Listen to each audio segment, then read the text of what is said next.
One कैसे हैं आप सब। तो जब मैंने अपना रिज़ल्ट के बारे में बताया था आप सबको, तो बहुत सारे एस्पिरेंट्स ने कहा था कि आप तैयारी शुरू करवा दीजिए एस्टेट 2025 के लिए, जो कि नवंबर या दिसंबर में होने वाला है। तो मैंने ये सीरीज़ शुरू की है जो कि एस्टेट पीजीटी बायोलॉजी लेवल 3 को टारगेट करती है, और मैं प्रीवियस ईयर क्वेश्चंस की हेल्प से जो है पूरा कंप्लीट कराऊंगी। ठीक है, और आप सब सब्सक्राइब कर लेना इस चैनल को, और मुझे थोड़ा मोटिवेशन मिलेगा तभी मैं ये सीरीज़ कंटिन्यू कर पाऊँगी। तो चलिए देखते हैं। इसमें ये पार्ट 3 है। पार्ट 1 और पार्ट 2 ऑलरेडी अपलोडेड हैं इसी चैनल पे, और प्लेलिस्ट बनी हुई है एस्टेट नाम से, तो आप सब देख लेना उसको। और हम बहुत अच्छे से तैयारी करेंगे, हर एक डाउट को सॉल्व करेंगे और हर एक ऑप्शन को एनालाइज करेंगे। अगर आपने मुझ पर ट्रस्ट किया है तो मैं पूरी मेहनत से आपको तैयारी कराऊंगी।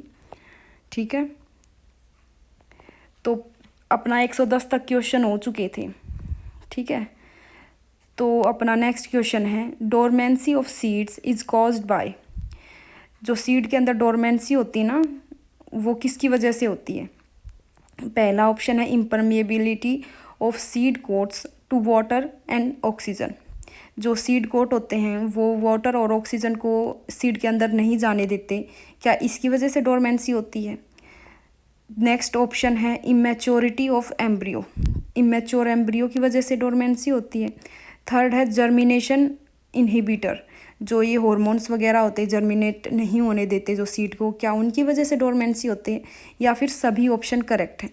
तो भाई इसका आंसर है फोर्थ, सभी ऑप्शन करेक्ट हैं। अब देखते हैं वो क्यों। देखिए पहले समझते हैं सीड डोरमेंसी है क्या। It's a condition in which viable seed fail to germinate. जिसमें वायबल सीड यानी जिसके पास कैपेबिलिटी है जर्मिनेट की, जो लिविंग है, वो जर्मिनेट नहीं कर पाता। जैसे अपने घर हम अनाज वगैरह स्टोर करते हैं ना, गेहूँ चना, तो वो डोरमेंसी की कंडीशन में है, वो जर्मिनेट नहीं कर रहे। ठीक है, तो इस कंडीशन को बोलते हैं seed dormancy. It ensures that germination happens at the right time. ये इंश्योर करता है कि जर्मिनेशन अपने सही समय पर ही हो। ठीक है, अब देखते हैं ये फैक्टर्स जो है ना सीड कोट वगैरह, ये कैसे हेल्प करते हैं सीड डोरमेंसी में। देखिए सीड कोट्स आर हार्ड और इम्परमिएबल। ये हार्ड होते हैं और इम्परमिएबल होते हैं, जो कि वाटर और ऑक्सीजन को सीड के अंदर नहीं जाने देते, जिसकी वजह से वो सीड जर्मिनेट नहीं कर पाएगा। ठीक है, एक तो सीड कोट ने ऐसे हेल्प की, तो ये एक ऑप्शन तो हमारा ऐसे ठीक हो गया। फिर ये है कि मैकेनिकल रेजिस्टेंस प्रोवाइड करते हैं, और सीड कोट के अंदर ना केमिकल होते हैं जो कि जैसे प्लांट ग्रोथ रेगुलेटर्स है ना, हार्मोन्स वगैरह, ये होते हैं जो कि जर्मिनेट नहीं होने देते। ऐसे कौन से प्लांट ग्रोथ रेगुलेटर्स हैं जो कि सीड को जर्मिनेट नहीं होने देते।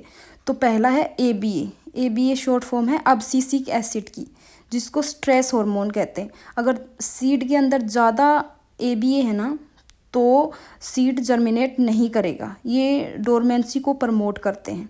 और दूसरा फैक्टर है लो जिब्रेलिन। अगर जिब्रेलिन हार्मोन की मात्रा कम है ना सीड के अंदर, तो भी वो जर्मिनेट नहीं करेगा। अगर सीड के अंदर जिब्रेलिन की मात्रा ज़्यादा है तो वो जल्दी जर्मिनेट कर जाएगा। ठीक है, तो आई होप आपको ये क्वेश्चन क्लियर है। ठीक है, कि किस तरह से सीड कोट हेल्प करता है। इमेच्योरिटी ऑफ एम्ब्रियो, हाँ ये रह गया, ये और समझा देती हूँ। और जर्मिनेशन इनहिबिटर्स, जो ABA है, स्ट्रेस हार्मोन बोलते हैं, ये जर्मिनेट को इनहिबिट करता है। तो सेकंड ऑप्शन समझा देती हूँ कि इमेच्योरिटी ऑफ एम्ब्रियो कैसे सीड की डोरमेंसी में हेल्प करता है।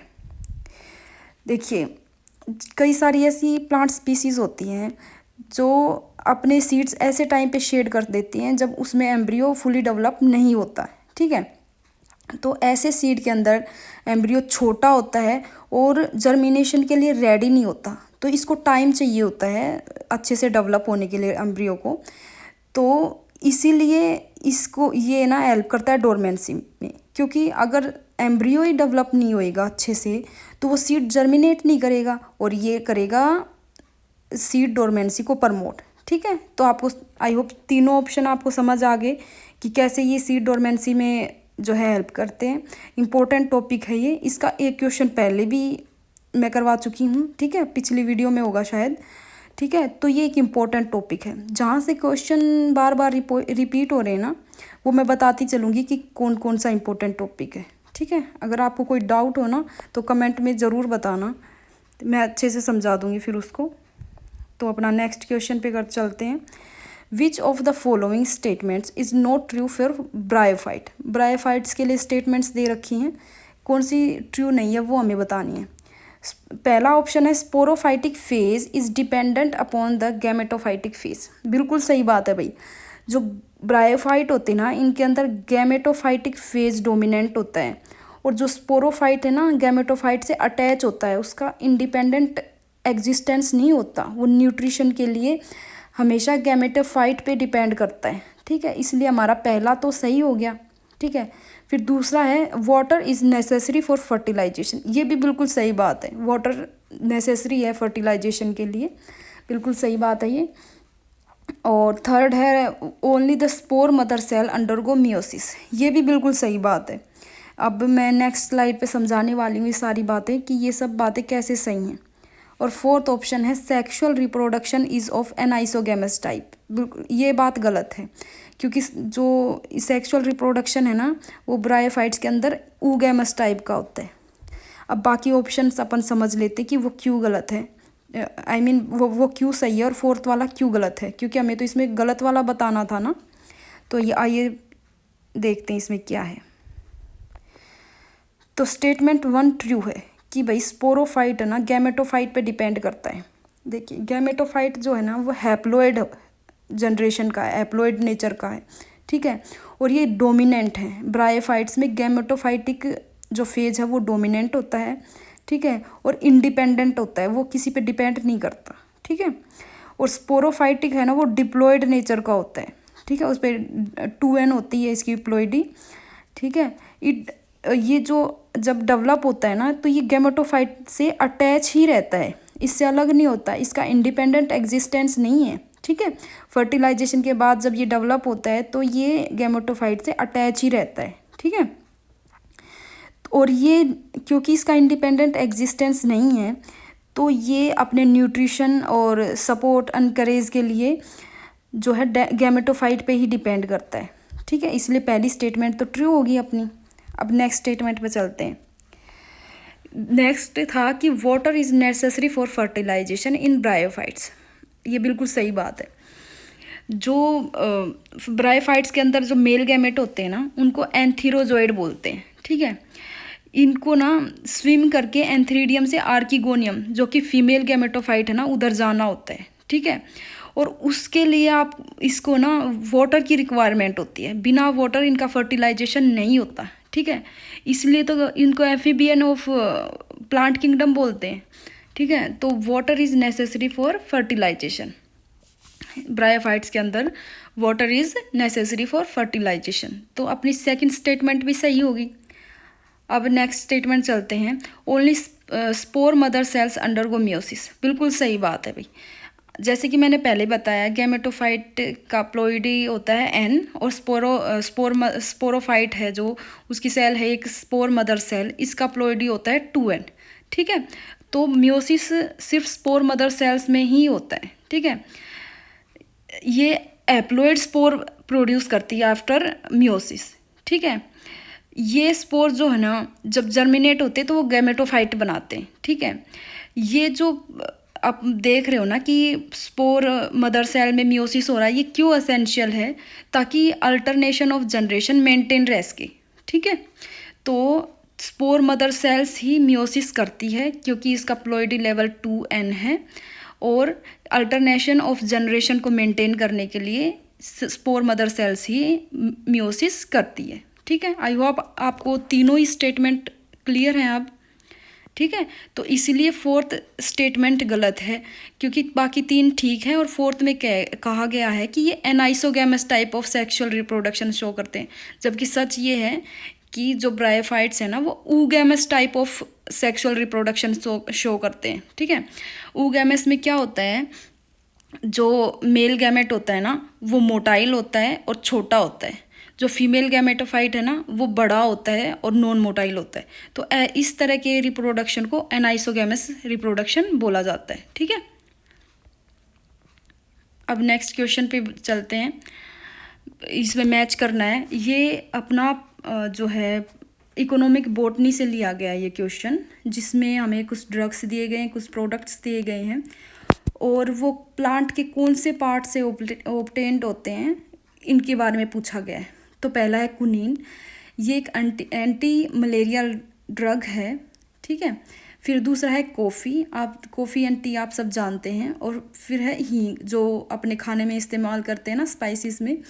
तो ये प्लांट के किस किस पार्ट से ऑब्टेन्ड होते हैं पहले मैं बता देती हूँ। कुनीन जो मिलता है ना वो बार्क से मिलता है, छाल होती है ना जो पेड़ की छाल होती है उससे मिलता है। कॉफ़ी हमें बीज से मिलता है, आप सब जानते होंगे कॉफ़ी हमें बीज से मिलता है। और चाय जो है, चाय हमें पत्तियों से ऑब्टेन्ड होती है, चाय की पत्ती नाम से ही पता चल रहा है ये पत्तियों से ऑब्टेन्ड होती है। और जो हींग है ना वो रूट से मिलती है। ठीक है, जो रूट का लेटेक्स वगैरह होता है ना उससे हींग मिलती है। ठीक है, तो अपना फोर्थ ऑप्शन सही हो गया। अब मैं एक एक करके इसको एक्सप्लेन करती हूँ। जो कुनीन है ना वो ऑब्टेन्ड होती है बार्क ऑफ सिनकोना ऑफिसिनेलिस। ठीक है, इस बार कुनीन का कौन सा प्लांट पार्ट से ऑब्टेन होती है ये पूछा है, क्या पता अगली बार इसका प्लांट का नाम पूछ ले। तो आप सबको ये ध्यान रखना है, quinine is obtained from bark of cinchona officinalis. ठीक है, इसका यूज़ क्या है, ये एक एंटी मलेरियल ड्रग है। ठीक है, फिर है कॉफ़ी, ये सीड से मिलती है, seeds of coffea arabica and coffea robusta. वैसे तो जो इसका ये स्पीसीज़ का नाम है ना जैसे अरेबिका एंड रोबिस्टा, इनका फर्स्ट लेटर स्मॉल लेटर होना चाहिए। ठीक है, तो ये गलती से लिखा गया है।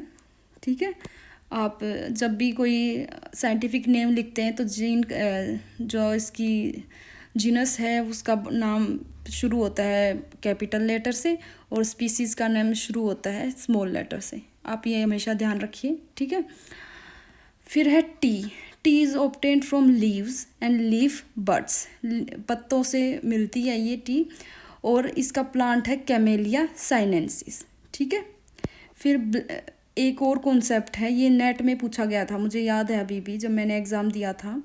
तो जो ब्लैक टी होती है ना वो फर्मेंटेड होती है, जो ग्रीन टी होती है वो अनफर्मेंटेड होती है। ये मेरा गलत हो गया था क्वेश्चन, तो मुझे ये आज तक याद है कि ग्रीन टी अनफर्मेंटेड होती है, ये आप भी याद रखें हमेशा। और फिर रह गया अपना हींग, हींग किससे मिलता है, हींग को बोलते हैं एसाफिटिडा। ठीक है, ये एक ड्राइड लेटेक्स होता है, कहाँ से ऑब्टेन होता है, rhizome and tap root of ferula asafoetida. ठीक है, तो ये अपना इकोनॉमिक बॉटनी है, और मैं इसके बाकी बचे हुए भी जो इकोनॉमिक इम्पोर्टेंस के प्लांट्स वगैरह हैं वो लास्ट में कराऊंगी, एक बार प्रीवियस ईयर कंप्लीट हो जाएं उसके बाद में कराऊंगी, क्योंकि ये एक इम्पोर्टेंट सेक्शन है। ठीक है, फिर अपना नेक्स्ट क्वेश्चन है regulation of lac operon by repressor protein is considered as. तो इसका आंसर आएगा नेगेटिव रेगुलेशन। वो क्यों आएगा आगे समझाऊंगी, लेकिन उससे पहले आप देखिए कि एनसीईआरटी की बिल्कुल लाइन उठा रखी है, regulation of lac operon by repressor is refer to as negative regulation. ठीक है, ये एनसीईआरटी की सीधी लाइन उठाई है, मैं ये पूरा कॉन्सेप्ट भी आपको समझाऊंगी, लेकिन पहले एनसीईआरटी का दिखाना ज़रूरी है। तो इसमें लैक ऑपरेन का जो है डायग्राम भी दिया गया है, थोड़ा मैं इससे समझाने की कोशिश करती हूँ। नेक्स्ट स्लाइड पे स्टेटमेंट्स हैं, फिर उस स्टेटमेंट से भी समझाऊंगी। तो आप देख ही पा रहे हैं कि सबसे ऊपर देखिए, सबसे ऊपर है आई, थोड़ा ये ज़्यादा क्रॉप हो गया। जो आई जीन है ना वो इनहिबिटरी जीन है, तो ये बनाती है रिप्रेसर एमआरएनए। ठीक है, रिप्रेसर एमआरएनए क्या बनाता है, रिप्रेसर प्रोटीन बनाता है। ठीक है, ये रिप्रेसर प्रोटीन क्या करता है, जो ऑपरेटर है ना इससे बाइंड कर जाता है, और जो ये बाकी जीन है ना ZYA इनका ट्रांसक्रिप्शन नहीं होने देता। ठीक है, ये किसकी केस 1 हम लेके चल रहे हैं जब इंड्यूसर अब्सेंट है। देखिए पहले थोड़ा ये से बता देती हूँ, जो लैक ऑपरेन होता है ना लैक लिया गया है, लैक्टोज की शॉर्ट फॉर्म है लैक ओपरोन। तो इसमें क्या है, जब लैक्टोज प्रेजेंट होता है ना मीडियम में, बैक्टीरिया क्या करते हैं कि उस लैक्टोज का मेटाबॉलिज्म करने के लिए एंजाइम वगैरह सिंथेसाइज करते हैं। ठीक है, ये पूरा सिस्टम को बोलते हैं लैक ओपेरोन।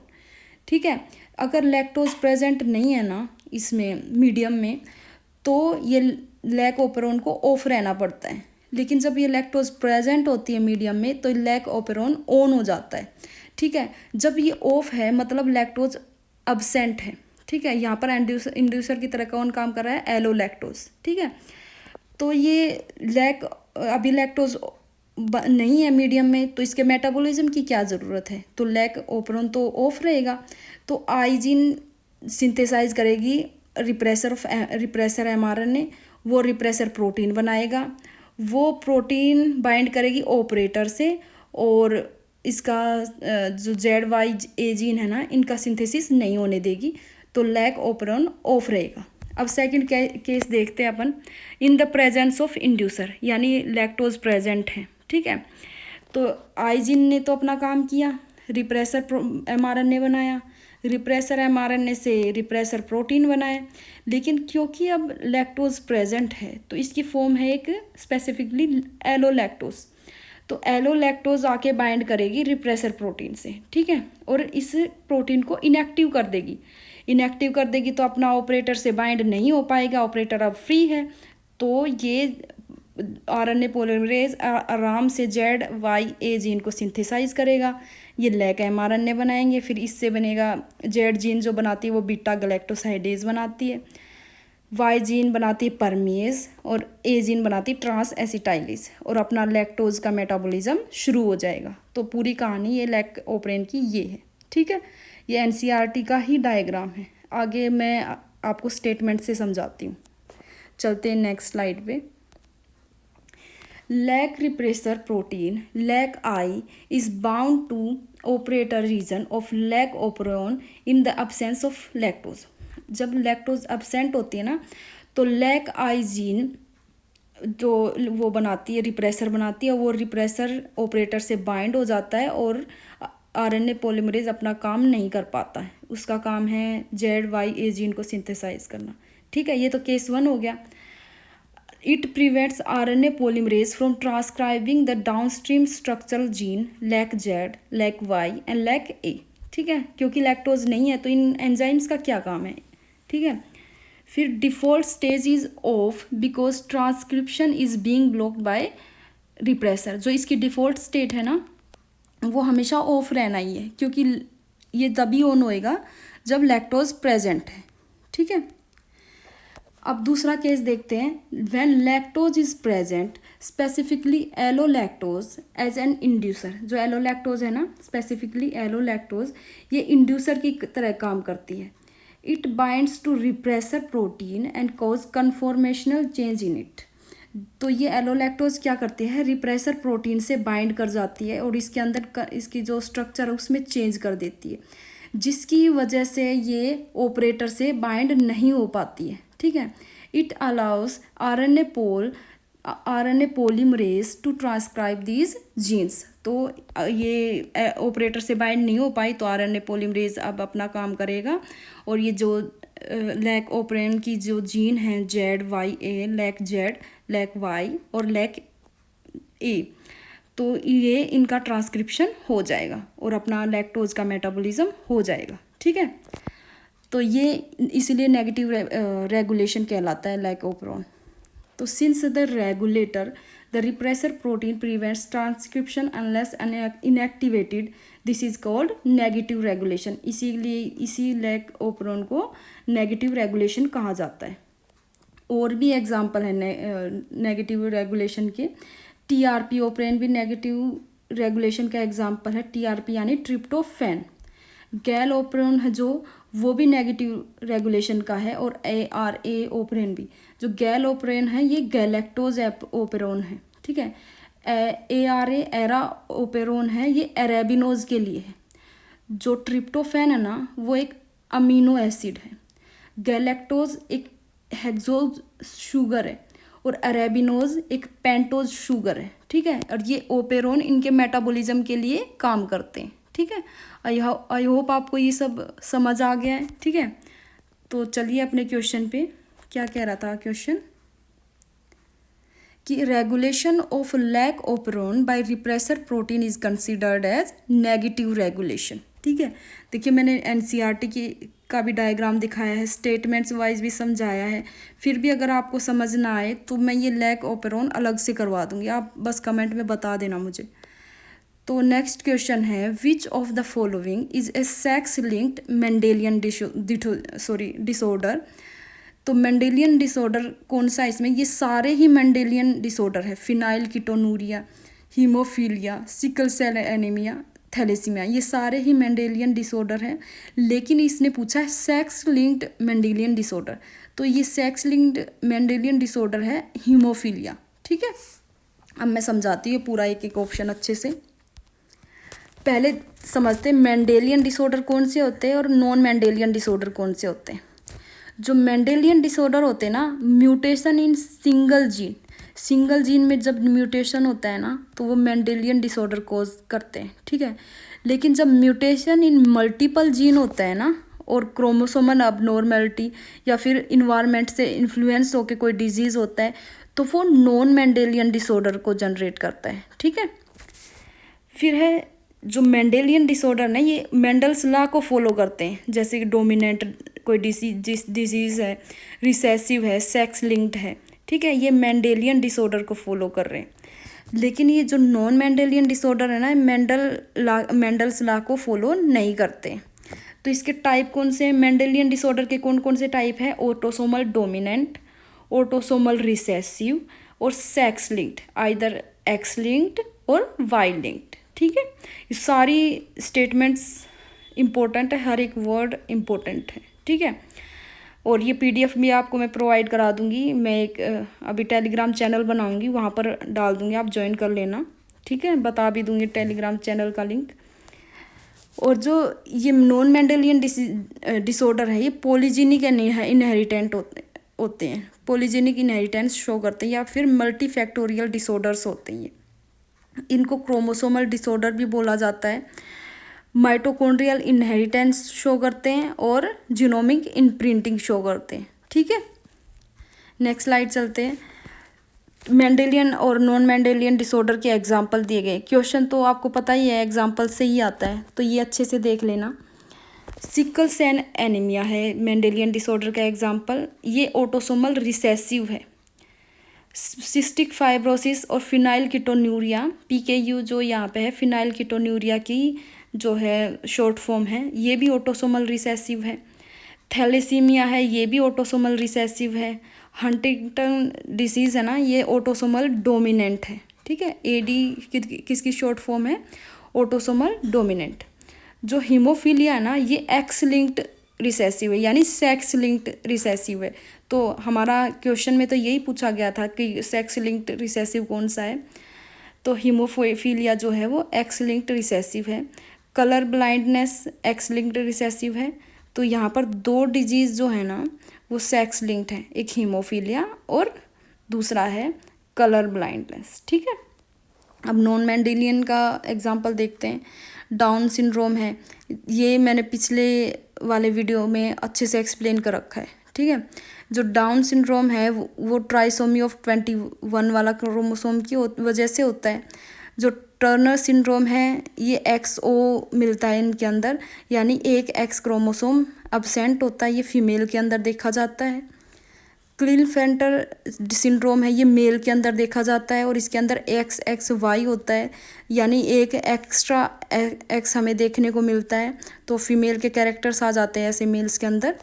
फिर है डायबिटीज़, ये भी नॉन मेंडेलियन है। हाइपरटेंशन यानी हाई BP की प्रॉब्लम, कैंसर, अल्जाइमर्स डिजीज़, ये सब नॉन मेंडेलियन है। अल्जाइमर डिजीज़ के बारे में तो आपको पता ही होगा, अभी सैयारा मूवी आई है उसमें अल्जाइमर्स के बारे में ही बताया गया है, ठीक है। तो अपना ये हो गया क्वेश्चन कि सेक्स लिंक्ड मेंडेलियन डिसऑर्डर कौन सा है, तो वो है हीमोफीलिया। और बाकी के डिजीज़ के बारे में मैंने आपको बता दिया है। ठीक है, तो ये याद करना है आपको, ये एग्जाम्पल बार बार आप जब रिवाइज़ करोगे ना तभी याद होंगे, अदरवाइज़ याद नहीं होंगे, ये हमेशा कंफ्यूज रहोगे इसमें। तो नेक्स्ट क्वेश्चन है, calculate the number of base pairs in E coli if the length of DNA is 1.7 millimetre. तो इसका आंसर सी आएगा, 5 × 10⁻6 बेस पेयर। वो कैसे, आइए देखते हैं। तो distance between to base pair होती है 0.34 नैनोमीटर। ठीक है, और लेंथ ऑफ डीएनए हम निकाल सकते हैं कैसे, नंबर ऑफ बेस पेयर को मल्टीप्लाई कर देंगे 0.34 से, तो अपनी लेंथ ऑफ डीएनए निकल के आ जाएगी। ठीक है, तो मैंने ये न्यूमेरिकल सोल्व भी कराया है। जैसे हमने फॉर्मूला में देखा कि length of DNA is equal to number of base pair into 0.34। अगर हमें नंबर ऑफ बेस पेयर निकालने हैं ना तो लेंथ ऑफ डीएनए के नीचे आ जाएगा 0.34, तो ऐसे हम निकाल देते हैं। तो length of DNA upon 0.34 is equal to 1.7 × 10⁻³ हमें क्वेश्चन में गिवन है, तो इसको 0.34 से डिवाइड कर देंगे तो आप अपना आंसर आ जाएगा 5 × 10⁻6 बेस पेयर। इतना बिल्कुल छोटी सी कैलकुलेशन है। मेरी ये गलती हो गई थी कि मैंने एक ज़ीरो पता नहीं कहाँ से कहाँ भेज दी थी, तो 10⁻5 कर दिया था। ये बहुत सिली मिस्टेक है, एक नंबर मेरा ऐसे चला गया इसका। ठीक है, तो अपना मैथ का ये जब कैलकुलेशन करते हैं ना, आसान दिखती है लेकिन थोड़ी सी गलती हो ही जाती है इसमें, तो ये अपने अच्छे से करना। और एनसीईआरटी में ही गिवन है ये फॉर्मूला, तो देखते पैकेजिंग वाला जो कॉन्सेप्ट है ना वहाँ पर गिवन है, तो ये एक बार देख लेते हैं। Taken the distance between two consecutive base pairs is 0.34 nanometre. ठीक है, if length of DNA of double helix in a typical mammalian cell is calculated simply by multiplying the total number of base pair with distance between two consecutive base pair, that is 6.6 × 10⁻9 base pair into में 0.34 into में 10⁻⁻9, it comes approximately 2.2 metres. तो इन्होंने directly formula नहीं दिया है, but simply बताया है कि ऐसे कैलकुलेट का हम कर सकते हैं, तो वहीं से क्वेश्चन उठ के आया है ये। ठीक है, आई होप आपको ये क्वेश्चन समझ आ गया है। ठीक है, तो इसका आंसर सी आएगा, 5 × 10⁻6। तो अपना नेक्स्ट क्वेश्चन पे चलते हैं। The substrate for Rubisco enzyme is, तो इसका आंसर आएगा राइबुलोज 1,5 बिसफॉस्फेट। ठीक है, ये केल्विन साइकिल आपने पढ़ा होगा, तो उसका एंजाइम होता है, मेन एंजाइम रुबिस्को एंजाइम। ठीक है, तो कार्बोक्सिलेशन जो फेज़ होना है इसका 3 फेजेस में ये साइकिल कंप्लीट होती है। कार्बोक्सिलेशन और जो ग्लूकोज का सिंथेसिस होता है, जो रिडक्शन, और फिर थर्ड आता है रीजनरेशन। ठीक है, तो जो कार्बोक्सिलेशन वाला फेज़ है ना उसमें इसका सबस्ट्रेट होता है राइबुलोज 1,5 बिसफॉस्फेट। ठीक है, तो देखते हैं इसमें एनसीईआरटी का डायग्राम लिया है फिर से मैंने, ये केल्विन साइकिल दिखा रखी है। ये ब्लू में जो इसके 3 फेजेस हैं, कार्बोक्सिलेशन, रिडक्शन और रीजनरेशन दिखाए हैं। और फर्स्ट में जब राइबुलोज 1,5 बिसफॉस्फेट है ना ये दिखाया है, तो ये इस पे काम कर रहा होता है रुबिस्को एंजाइम। ठीक है, तो ये केल्विन साइकिल है, बहुत इंपॉर्टेंट है। ये C3 cycle, C4 cycle, C2 cycle, एक क्वेश्चन आपको यहाँ से देखने को मिल ही जाता है। ठीक है, तो थोड़ा रुबिस्को के बारे में पढ़ लेते हैं अपन। रुबिस्को की फुल फॉर्म है राइबुलोज 1,5 बिसफॉस्फेट कार्बोक्सिलेज या फिर ऑक्सीजनेज। ठीक है, तो इसके पास ये दो तरह से काम कर सकता है। ये कार्बोक्सिलेज की तरह भी काम कर सकता है और ऑक्सीजनेज की तरह भी काम कर सकता है। जब CO2 की प्रॉपर मात्रा प्रेजेंट होती है ना, जितनी रिक्वायरमेंट है, तो ये कार्बोक्सिलेज की तरह काम करता है और C3 साइकिल परफॉर्म करता है। जब डाइऑक्साइड की मात्रा घट जाती है तो ये एक ऑक्सीजन की तरह काम करता है, ये ऑक्सीजन से बाइंड करने लग जाता है। ठीक है, तो और C2 साइकिल परफॉर्म करता है। ठीक है, तो इसके पास ड्यूल एक्टिविटी होती है। अगर आपसे कोई पूछे ना most abundant enzyme on earth कौन सा है, तो वो है रुबिस्को। ठीक है, अगर आपसे कोई पूछे most abundant protein on earth, तो वो भी है रुबिस्को। अब अगर आपसे कोई पूछे most abundant protein on in human body, तो क्या आंसर आएगा इसका? मुझे कमेंट में बताना कि इसका क्या आंसर आएगा, ठीक है। तो रूबिस्को मिलता है फाउंड इन क्लोरोप्लास्ट ट्रोमा, ठीक है, क्लोरोप्लास्ट में मिलता है और C3 साइकिल परफॉर्म करता है and plays central role in photosynthesis में अपना रोल प्ले करता है। तो ये है भाई रूबिस्को की कहानी, ठीक है। तो सबस्ट्रेट क्या है रूबिस्को का? राइबोलोज 1,5 बिसफॉस्फेट, ठीक है। देखो थोड़ा थोड़ा डिफरेंस दे रखा है पूरे ऑप्शंस में। पहला है राइबोलोज 1,5 बाईफॉस्फेट, फिर दूसरा है राइबोलोज 1,5 बिसफॉस्फेट, थर्ड है राइबोलोज 3,5 बिसफॉस्फेट और फोर्थ है राइबोलोज 1,5 डाईफॉस्फेट। लेकिन आपको आपका आंसर पता होना चाहिए कि आएगा राइबोलोज 1,5 बिसफॉस्फेट। नेक्स्ट क्वेश्चन पे चलते हैं। In coralloid root of Cycas the algal zone is present in, जो साइकस की कोलरॉइड रूट होती है ना, उसमें ब्लू ग्रीन एल्गी प्रेजेंट होती है, ठीक है। एल्गल जोन होता है उसमें। तो कौन से हिस्से में पाया जाता है? मिडल कोर्टेक्स में। देखिए जो कोर्टेक्स होती है ना वो 3 हिस्सों में डिवाइड होती है, आउटर कोर्टेक्स, मिडल कोर्टेक्स और इनर कोर्टेक्स। जो आउटर और इनर कोर्टेक्स है ना वो नॉन एल्गल जोन होते हैं, उसमें कोई एल्गी प्रेजेंट नहीं होती। लेकिन जो मिडल जोन होता है ना उसके अंदर ब्लू ग्रीन एल्गी प्रेजेंट होती है। कौन कौन सी? नोस्टॉक और एनाबिना, ये 2 प्रेजेंट होती है। थोड़ा सा समझा देती हूँ मैं इसको। जो साइकस है ना वो एक जिम्नोस्पर्म है, हम सब जानते हैं साइकस पाइनस ये जिम्नोस्पर्म होते हैं। जो कोरेलॉइड रूट होती है ना ये स्पेशलाइज्ड रूट होती है साइकस के अंदर, ग्रोज अपवर्ड, ऊपर की तरफ बढ़ती हैं। वैसे तो नॉर्मल रूट जो होती हैं वो नीचे की ओर बढ़ती हैं, लेकिन जो कोलेरॉइड रूट होती है ना ये ऊपर की ओर बढ़ती हैं, ठीक है। ये नेगेटिवली जियोट्रोपिक होती हैं। अब पॉजिटिवली जियोट्रोपिक हम कब कहते हैं? जब नीचे की ओर जा रही होती हैं, ज़मीन के अंदर जा रही होती है ना रूट्स, उनको पॉजिटिवली जियोट्रोपिक कहते हैं। लेकिन जो साइकस की रूट है ना वो नेगेटिवली जियोट्रोपिक होती है, यानी ये ऊपर की तरफ ग्रो करती हैं। ब्रांचेस डाइकोटोमसली, ठीक है, ऐसे 2 ब्रांचेस में डिवाइड हो जाती हैं और कोरल की तरह दिखती हैं, इसीलिए इनको कोरलोइड रूट कहते हैं। जो एल्गल जोन होता है ना वो मिडल कोर्टेक्स में मिलता है। इसके अंदर साइनोबैक्टीरिया होते हैं जिसको ब्लू ग्रीन एल्गी भी बोलते हैं।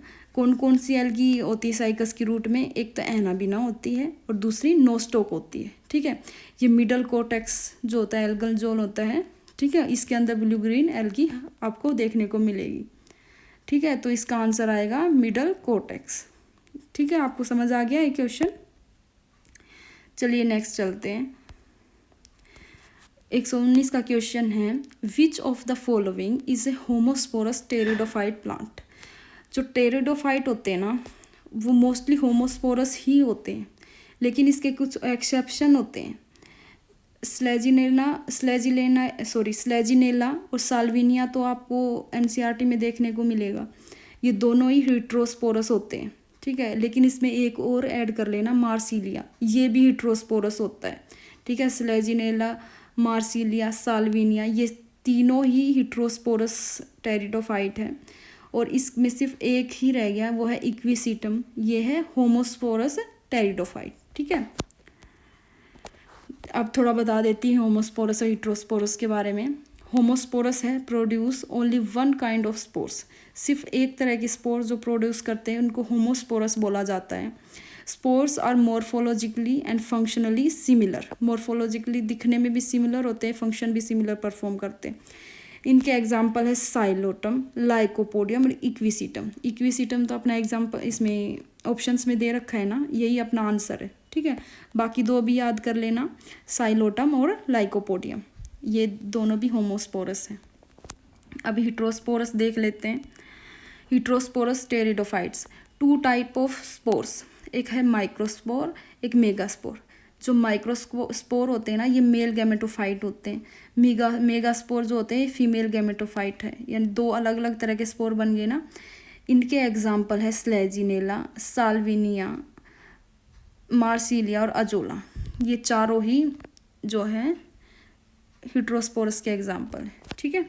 आई होप आपको ये क्वेश्चन समझ आ गया कि इसका एग्जाम्पल इक्विसिटम क्यों है, ठीक है। नेक्स्ट चलते हैं, what is the full form of GEAC। तो GEAC की फुल फॉर्म होती है जेनेटिक इंजीनियरिंग अप्रूवल कमेटी। ठीक है, ये जो ऑप्शन है थोड़ा थोड़ा अलग करके दे रखे हैं। पहला ऑप्शन दे रखा है जेनेटिक इंजीनियरिंग अप्रूवल कम्युनिटी, नहीं भाई कम्युनिटी नहीं आएगा। फिर सेकंड ऑप्शन है जेनेटिक इंजीनियरिंग अप्रिशिएशन कमेटी, नहीं भाई ये भी नहीं है। थर्ड है जेनेटिक इंजीनियरिंग अथॉरिटी काउंसिल, नहीं ये भी नहीं है। इसका फोर्थ ऑप्शन सही है जो है जेनेटिक इंजीनियरिंग अप्रूवल कमिटी। ठीक है, इसके बारे में देख लेते हैं थोड़ा सा क्या है इसमें। ये it operates under ministry of environment forest and climatic change. कौन सी मिनिस्ट्री के अंदर काम करती है? Ministry of environment forest and climatic change, GEAC इसके अंदर काम करती है। Plays crucial role in India's biosafety framework. जो बायोसेफ्टी फ्रेमवर्क है ना, इसमें बहुत इंपॉर्टेंट रोल प्ले करती है। It ensures that genetically engineered organism and related products are evaluated thoroughly before any environmental और कमर्शियल रिलीज। ऐसा नहीं है कि भाई कोई भी आपने जेनेटिक इंजीनियर्ड ऑर्गेनिज्म प्रोड्यूस किया और उसको छोड़ दिया, मतलब उसको रिलीज़ कर दिया, ऐसे नहीं होता। पहले ये इसका अच्छे से इवैल्यूएशन होता है कि इसको किसी से इसको अपने जो ऑर्गेनिज्म है इनको ख़तरा तो नहीं है, ये कोई नुकसान तो नहीं करेगी, इसका ह्यूमन कम्युनिटी पे क्या इफ़ेक्ट होएगा, ये सब कुछ देखना पड़ता है। और GEAC जब अप्रूव करेगी ना तभी वो रिलीज़ हो सकता है। ठीक है, तो ऐसे ये कमिटी काम करती है। ठीक है, तो आपको ये क्वेश्चन समझ आ गया होगा। वैसे तो ये NCERT का ही है, लेकिन वो जो पुरानी NCERT है ना उसके अंदर चैप्टर है, उसके अंदर है ये। ठीक है, अभी नई वाली से तो हटा दिया गया है। ठीक है, तो अपना अब पार्ट 3 भी कंप्लीट हो गया है, लेकिन आप सब जो है सब्सक्राइब नहीं कर रहे हो चैनल को, तो ऐसे मैं कंटिन्यू नहीं कर पाऊँगी। तो आप सब्सक्राइब भी करो, बेल आइकन भी प्रेस करो। ठीक है, तो ही हम अपना जो है तैयारी कंटिन्यू कर पाएंगे और ये सीरीज़ में कंप्लीट करा पाऊँगी और आपकी बहुत अच्छे से तैयारी कराऊँगी, ये मेरा प्रॉमिस है आपसे। जैसे मैंने अपने एग्ज़ाम क्लियर किया है, पहले नेट का किया है, फिर CTET HTET दोनों लेवल, ऐसे ही मेरे पास और भी एग्ज़ाम्स हैं तो उनकी भी मैं तैयारी करा दूँगी, जैसे KVS DSSB वगैरह। लेकिन पहले हम HTET की कंटिन्यू करेंगे, लेकिन आप सबको सपोर्ट करना पड़ेगा, उसके बाद ही हम जो है इसको कंटिन्यू कर पाएंगे। So thank you so much for watching, thank you.